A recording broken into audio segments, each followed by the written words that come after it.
नमस्ते नेपाल सिसिन तपेन्देश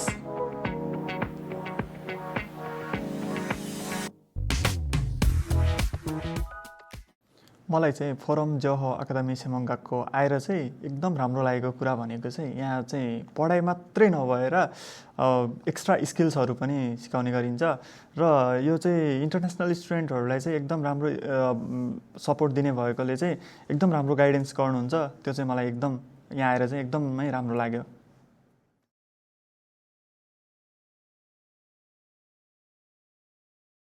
मलाई चाहिँ यो सेमङ्गाको आउनुभन्दा अगाडि चाहिँ लागेको कुरा भनेको चाहिँ अब नयाँ ठाउँमा जाँदैछु अनि त्यसपछि त्यो ठाउँमा चाहिँ चिनेको कोही पनि छैन अनि स्कुलले कस्तो गाइडेन्स दिने हो र त्यहाँ चाहिँ काम आरुबाइतो चाहिँ पाउने हो कि होइन अनि त्यसपछि नयाँ ठाउँमा चाहिँ नयाँ लाइफस्टाइल चाहिँ कस्तो हुने हो भन्ने कुरा चाहिँ एकदम टेन्सन भएको थियो। त्यो बेला चाहिँ एकदम त्यो हुन्छ नि अलिकति मलाई मनमा लागेको कुरा चाहिँ त्यही नै थियो त्यो बेला।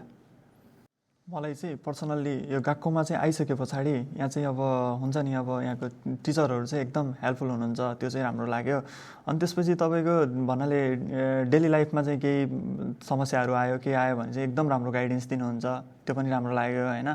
अनि यहाँ आइसके पछाडि भन्नाले पहिला चाहिँ काम पाउँछ कि पाउँदैन भनेर सोचेको थिएँ नि त। अनि त्यसपछि आएको 1-2 दिनमै काम पाएँ, त्यो चाहिँ एकदमै राम्रो लाग्यो। अनि अरू कुराहरू पनि छ, धेरै राम्रो गाइडेन्स गर्नुहुन्छ, त्यही नै हो।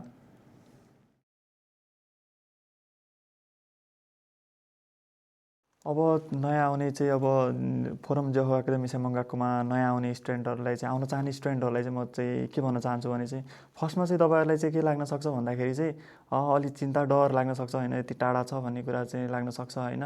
अब यहाँ चाहिँ अब यहाँको चाहिँ अब सपोर्ट चाहिँ एकदमै राम्रो रहेको छ होइन, सपोर्टहरू चाहिँ एकदम राम्रोसँग गर्नुहुन्छ। अन्त टिचरहरू एकदम सपोर्टिभ हुनुहुन्छ।